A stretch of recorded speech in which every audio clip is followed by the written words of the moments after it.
मंत्र दूसरा पढ़ते हैं। हाँ, अभी कौन सा पेज है?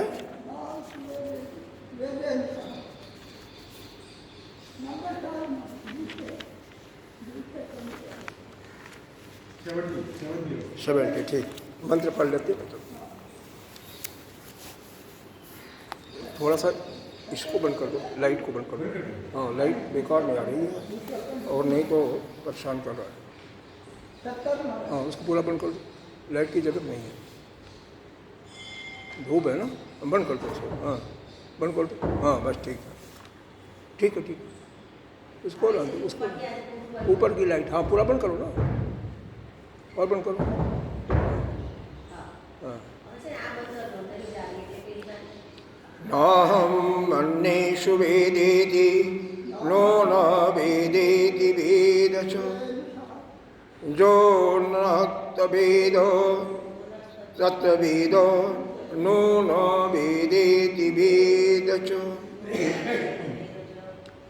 यह अर्थ बता दिया गया था। न अहम मन्यतेषु वेदेति,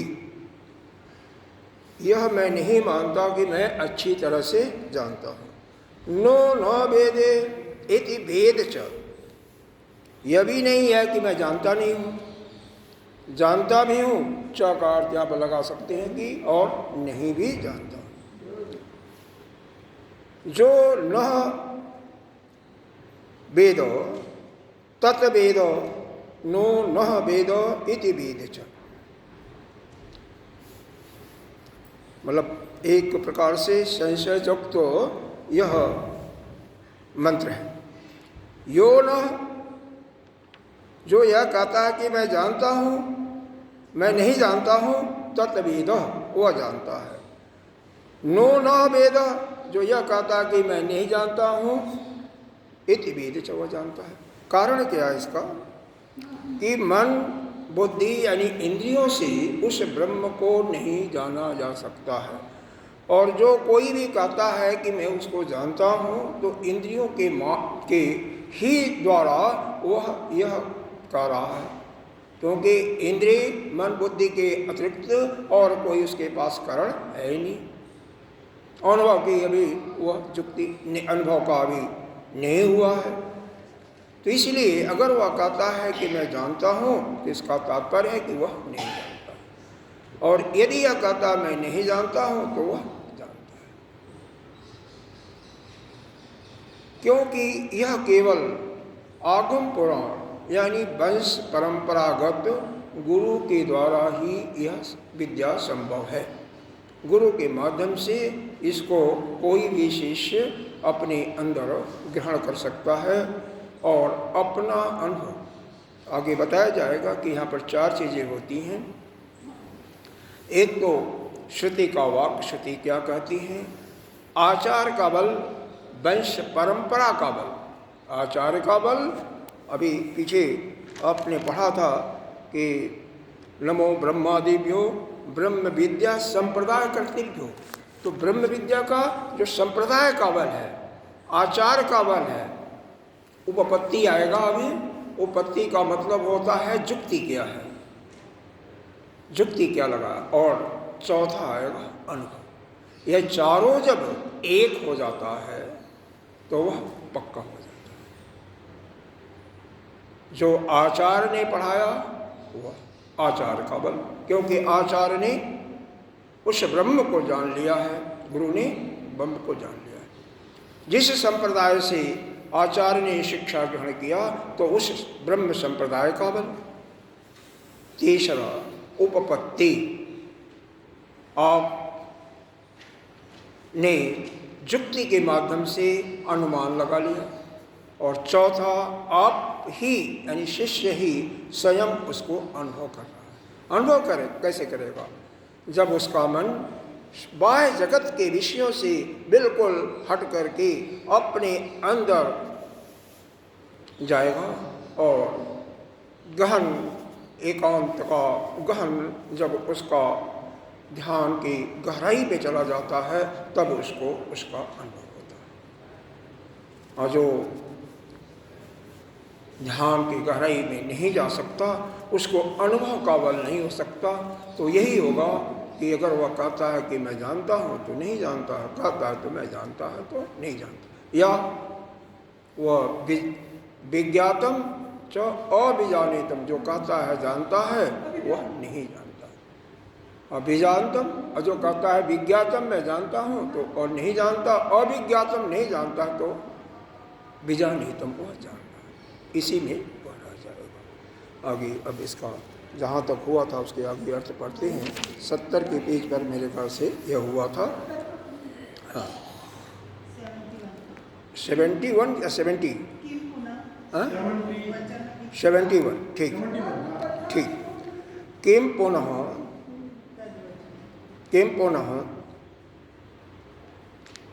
वचनम इति आह नो वेदेति वेद च इति। अच्छा, तो यह वचन क्या ऐसा प्रश्न करने पर कि शिष्य कहता है कि मैं नहीं जानता, न वेदे इति, मैं नहीं जानता है, और फिर वेद च इति, फिर भी जानता भी है। जैसा कि यत धन एव, जैसा कि कहा गया है, अन्यत एव तद विदित अथो अविदित अधि। अन्यत एव, अन्य देव है ना, इसको पढ़िएगा तो अन्यत धन एव तद विदित, ये विदित शब्द है, तद के बाद विदित है, अथो अविदित दधि, मतलब वो है जो जानते हैं आप उससे अलग है, अन्यत्र है, और जो अविदित है जो नहीं जानते हैं उससे ऊपर है, या मतलब उससे भी अलग है। यह आपका सूत्र है।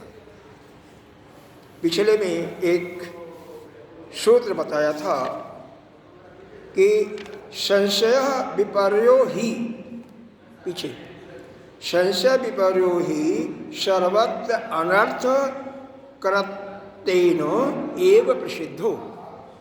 कोई भी ज्ञान उधर मत, अगर उधर जाना तो उधर जाकर के देखो प्लीज, कुछ भी करें, आपसे क्या लेना देना, आप यहाँ पर अपनी बुद्धि को लगाओ, मन को, आपको बुला तो नहीं रहे ना, then why you are asking there, no it is a bad thing ना। अपना ध्यान जहाँ पर है वहीं रहना चाहिए।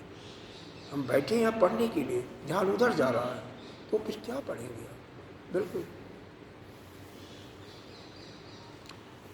यदि कोई भी किसी भी वस्तु के ज्ञान में संशय है यानी संदेह और विपर्य या विपरीत बुद्धि है तो यह अनर्थकारी होता है।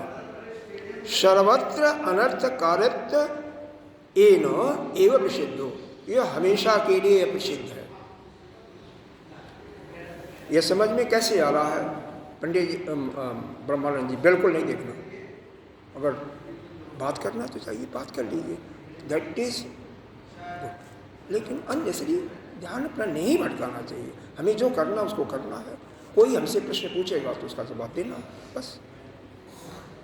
दुनिया में तो बहुत काम हो रहे हैं, होने दीजिए, हम नहीं रोक सकते हैं ना उसको। देखिए, एक शंका हुआ था, दृष्टांत ले लें।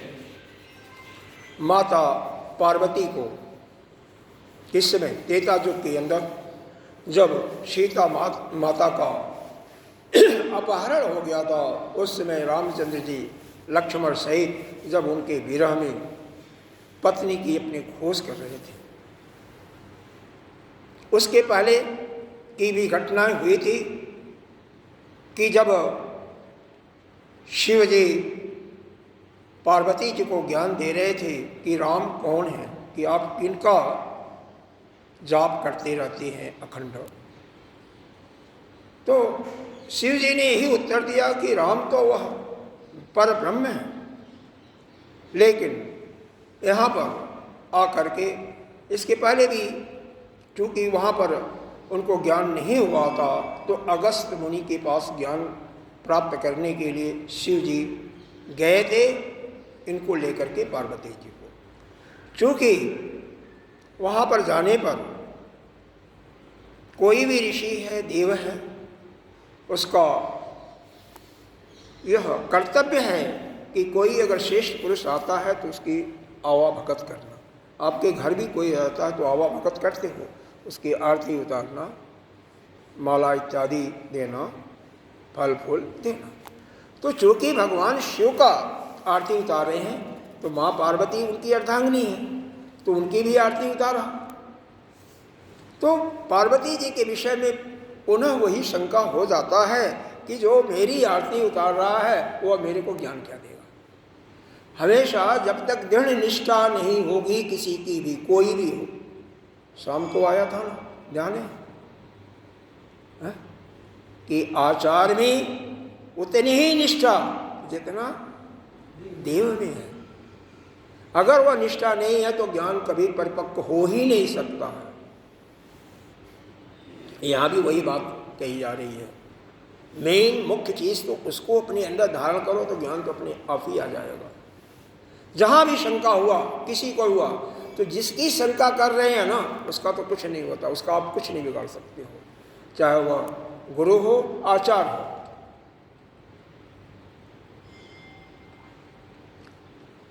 और देव होगा तो देव का क्या बिगाड़ोगे, हैं? लेकिन जो शंका करने वाला है वो उसके लिए अनर्थकारी होता है। यही दिया हुआ सूत्र में, संशय विपरोही अनर्थ करते एवं प्रसिद्ध हो। यह प्रसिद्ध है जगत में कि जो भी संशय युक्त या उल्टा ज्ञान होता है वह अनर्थकारी होता है। तो अनर्थ किसका होता है? जो शंका करता है, जिसके प्रति करता उसका कुछ नहीं होता है। राम के प्रति शंका किया, माता पार्वती जी ने जाकर के परीक्षा यहाँ पर लिया, फिर बाद में शिव जी के बताने से उनके अंदर नहीं आया राम के बारे में, राम क्या है। ऐसे ही बुद्धि जब होती है तो नहीं आता है। फिर अगस्त मुनि के पास भगवान शिव ले जाते हैं ज्ञान प्राप्त करने के लिए, वो भी राम की कथा सुनाते हैं, लेकिन उनके अंदर धारण नहीं होता क्योंकि निष्ठा नहीं है। जब आचार्य गुरु के प्रति निष्ठा ही नहीं है तो ज्ञान धारण कैसे होगा? सवाल ही नहीं हो सकता। वो धारण नहीं हुआ। जब ज्ञान उनको धारण नहीं हुआ तो जब शिव पार्वती जी के साथ थे, उधर से आ रहे थे, देखे कि राम लक्ष्मण माँ जानकी के वियोग में विरह कर रहे हैं। वहाँ पर फिर उनकी शंका गहरा गई, यह कैसे ब्रह्म हो सकते हैं जो कि पत्नी के वियोग में रो रहा। वहाँ पर माता जानकी का रूप धारण कर लेती हैं और माता जानकी का रूप धारण करके जब इनके पास आती हैं, वहीं पर भगवान रामचंद्र जी वृषभान केतु, उनका मतलब शिव जी का और हिमालय का जिसकी पुत्री थी, सबका नाम ले करके उद्धरण करते हैं। वहाँ पर लज्जित हो जाती हैं और लज्जित हो करके शिव के पास चली जाती हैं। उन्होंने पूछा क्या परीक्षा लिया? उन्होंने कहा कबहू न कीन परीक्षा लूँ, ऐसे करके है कुछ। हमने कोई भी परीक्षा नहीं लिया। झूठ भी बोला, परीक्षा भी लिया, झूठ भी बोला, हृदय में निष्ठा भी नहीं, और उस भगवान के प्रति शंका, विपरीत ज्ञान हो गया कि ये ब्रह्म कैसे हो सकते हैं। और अंत में कथा सुनी ही होगी कि यहीं पर हरिद्वार में कंकाल है, दक्ष जी जग कर रहे थे और वहाँ पर जा कर के वो उन शरीर का उनको परित्याग करना पड़ता है। तो कभी भी शंका युक्त ज्ञान, और शंका तभी होता है जबकि आचार्य या गुरु के प्रति दृढ़ निष्ठा नहीं होती। हो सकता है उनके अंदर कोई काम भी हो, बड़े बड़े आचार्य के अंदर भी कोई न कोई हो जाता है। हमारे गुरुदेव बताते थे, नाम तो मेरे को ध्यान नहीं है, एक बहुत बड़े आचार्य पुरुष थे, ब्रह्म विद थे, ब्रह्म को जानने वाले, स्वरूप में रहने वाले, लेकिन तम्बाकू एक ऐपी खाते थे। अगर ऐसा किसी को लेकर के अनुभव हो गया तो वो तो गया, वो तो ठीक है, स्वभाव था कहीं पिछले जन्म का रहा होगा खाने का। लेकिन इतना मतलब यह क्या बता रहे हैं, गुरुदेव बताते हैं कि हम लोग उनकी पूजा करते हैं। कठिन से कठिन विषय को इतना सरल करके समझाने की शैली और ज्ञान भरा हुआ। तो ऐसा भी होता है कई बार आप देख कुछ रहे हैं और आपको मालूम कुछ हो रहा है, जैसे यह संसार है। संसार वास्तव में है नहीं, जैसा दिखाई दे रहा वैसा है नहीं, लेकिन आपको सब तो ऐसा उल्टा दिखाई दे देता है आचार्य या गुरु के प्रति। और वही शंका, वही संशय जो है या निष्ठा में कमी हो जाती है तो व्यक्ति को गर्त में पहुंचा देता है। साधक फिर साधक नहीं रह जाता। एक संत थे, एक शिष्य थे, उन्होंने कहा कि कोई भी ऐसा कहता, हमने वृंदावन गए थे और वहाँ पर बहुत दिनों से गुरु महाराज की सेवा की, तो क्या हो गया? पूछा गुरु ने क्या हो गया? कहते नहीं वो तो ठीक नहीं है। गुरु ने समझ लिया कि जो वहाँ नहीं टिका हमारे पास अंदर अंदर अपना मुस्कुरा रही है, क्योंकि गुरु तो तत्व को कहते हैं और जो गुरु का बारंबार ये बदलने की क्रिया करता कि वहाँ अरे तुम्हारे साधना में कमी है। ध्रुव का कभी देखो, उन्होंने कभी गुरु को बदलने के लिए नहीं सोचा। 1 महीने में, 2 महीने में, 3 महीने में क्रमशः अपनी साधना को बढ़ाते जाते हैं। कहाँ उनको कमी दिखाई दी? अपनी साधना के अंदर। हम अपनी साधना को बढ़ाएंगे तो गुरु का जो उपदेश है वही उपदेश उनके लिए अमृत में होता है और बाद में उस प्रभु का दर्शन भी होता है। लेकिन वहाँ पर यह समझ लें कि वो ब्रह्म तो अभी ब्रह्म नहीं है, जो दर्शन दे रहा वो सोपाधिक ब्रह्म है, इसको भी मान सकते हैं। क्योंकि वह निर्गुण निष्क्रिय तो किसी को दर्शन देने वाला है, उसका तो कोई रूप ही नहीं है। ठीक है, तो इस बात को भी अच्छी तरह से, ब्रह्म के 2 रूप, एक निर्गुण निष्क्रिय। निर्गुण भी है, निराकार है, कोई आकार भी नहीं है और कोई गुण भी नहीं है। वहाँ पर अपना कहते रहिए निर्गुण, निष्क्रिय, निर्विकल्प, निर्विकार इत्यादि कहते रहिए। और दूसरा है सगुण सोपाधिक, सगुण साकार, जो कि जिनकी पूजा आराधना करते हैं वह ब्रह्म नहीं है। इसीलिए नाना प्रकार से देखते हो, कभी ब्रह्म के रूप में, कभी शिव के रूप में, कभी दुर्गा के रूप में, कभी किसी के रूप में देख लो। इससे भ्रम में हमें नहीं होना चाहिए। तो यह सूत्र हमेशा याद रखो और अपने अंदर भी कभी भी संशय और विपर्य ज्ञान नहीं होना चाहिए। होता है, यदि हो गया तो आपके सर्वनाश का कारण होता है। इसलिए इस सूत्र को याद रखिए। यह पेज नंबर 69 के पदभाष्य के अंतिम शब्द है संशय विपर्यो ही सर्वज्ञान सर्वत्र अनर्थ करतेन एव प्रसिद्धो। सर्वदा हमेशा यह अनर्थ के लिए ही ये प्रसिद्ध है। तो यहाँ पर माता पार्वती जी का आपको कई भी ऐसे केसेस हुए हैं जो ऐसा शंका करता है और निष्ठा की कमी करता है आचार्य गुरु पर, तो उसका कल्याण नहीं होता।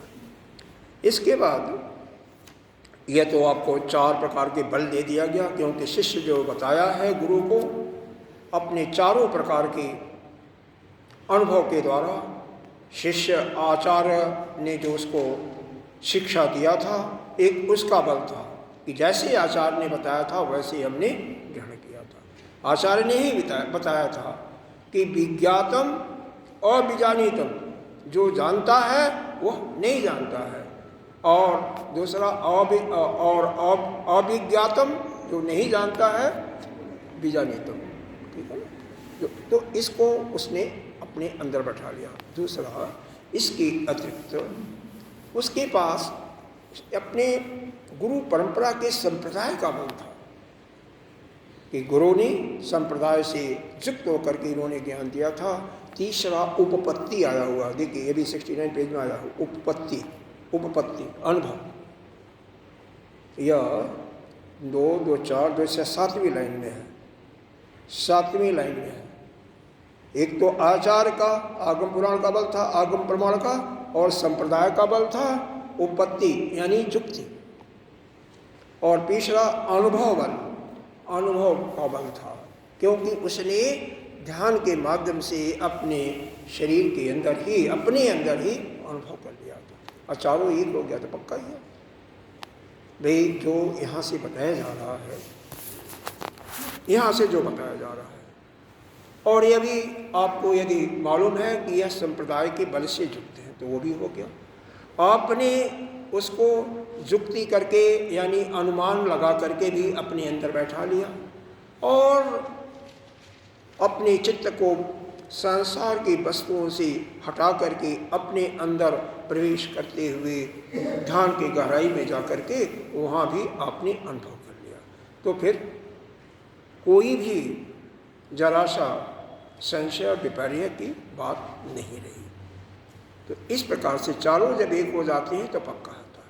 यहाँ पर एक चीज़ बताया था आपका, आपको नहीं बताया था मेरे ख्याल। जैन धर्म का एक मत होता है, उसको शाक्त मत कहते हैं, उसको सप्तभृंगी न्याय कहते हैं, सप्तभृंगी न्याय। उनका जैन संप्रदाय में सिर्फ है, हमारे आस्तिक में नहीं है।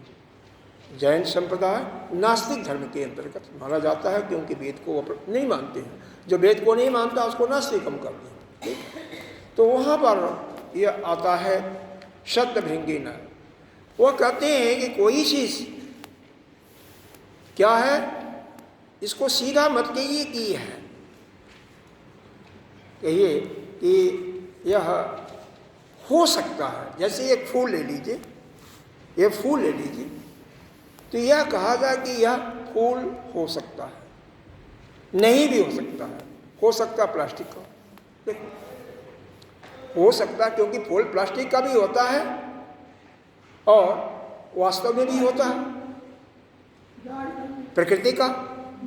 तो उनका एक ऐसा वर्ग है कि किसी वस्तु को सीधे स्वीकार करो कि मैं जानता हूँ ये अमुक चीज़ है, तो कहते हैं ठीक नहीं है। वो हमेशा शकना लगाते हैं, मतलब संदेहास्पद, और वह जो है कहते हैं अनर्थ में ले जाने वाला है। तो हमें खैर किसी प्रकार की अपने हृदय के अंदर न तो कोई संशय और न तो विपर्य ज्ञान रखना चाहिए। ठीक है, अब आगे यही बताया जा रहा था। किम पुनः बच, तो हो गया ना, किम पुनः वचनमित्य आह नो न वेदेति वेदचत। पुनः इसको दोहराया गया था कि नो न वेदेति, जो यह कहता है कि मैं नहीं जानता हूँ, वेद चैति वही जानता। और पूरे प्रकरण का यही एक चीज़ है, यही सूत्र है, और इसी को समझाने के लिए यहाँ से लेकर के पूरी किताब है। क्योंकि यह जो केन उपनिषद है, इसका मुख्य ध्येय यही है कि आप अपने अंदर जा कर के अनुभव करो। यह अनुभव करने की बात है। सूत्र तो एक लाइन का है, लेकिन अनुभव कोई तभी करेगा कि जब उसका ध्यान संसार के नाना विषय में जो लगा हुआ है वो वहाँ से हटा ले, और वहाँ से हटा करके अपने ध्यान में अपने स्वरूप में स्थित हो, फिर उसको अनुभव होगा। बिना स्वरूप में स्थित हुए अनुभव नहीं होगा। वह अनुभव कराने की यह प्रक्रिया है। इसीलिए एक लाइन के सूत्र को, एक ही लाइन तो है, आपने पहले से लेकर के अंत तक देखेंगे तो यही है, और इसी को बारंबार कहा जा रहा है, जिससे आपके अंदर दृढ़ हो। अगर आप ध्यान देंगे तो धीरे धीरे कहने से भी दृढ़ता आएगी, और फिर आप जब गहराई में जाएंगे ध्यान के तो भी दृढ़ हो जाएगा। जतएव अन्यदेव तद विदित अथो अविदिता दधि, मतलब विदित से वह अन्य है और अविदित से भी ऊपर है, यानी अविदित से अलग है। यानी जो हम जानते हैं, जो नहीं जानते हैं, दोनों से वह ब्रह्म अलग है। क्यों? वह ब्रह्म हमारे इंद्रिय मन बुद्धि के द्वारा जाना नहीं जा सकता है। बस सीधी बात यही है और कुछ नहीं है। तदेव वस्तु, इसलिए वह अनुमान अनुभवाभ्याम संयोज निश्चितम वाक्य अंतरेण जो न वेदेति वेद च इत्यवाचत। इसीलिए तदेव, इसीलिए यह बताया कि अनुमान मतलब वहाँ पर क्या आया था? उत्पत्ति। वहाँ पर उत्पत्ति शब्द था, दोनों एक ही है। जुक्ति कहते हैं, उत्पत्ति का मतलब जुक्ति होता है, जुक्ति का मतलब वही अनुमान लगाना। जुक्ति का मतलब क्या होता है? किसी चीज़ को कर देना, जोड़ देना। तो उस अनुमान और अनुभव के दोनों के बल को इकट्ठा करके संयोज दोनों के माध्यम से उसने निश्चय किया। किसने निश्चय किया था? शिष्य ने। शिष्य ने निश्चय किया था। शिष्य ने निश्चय करके यह वाक्य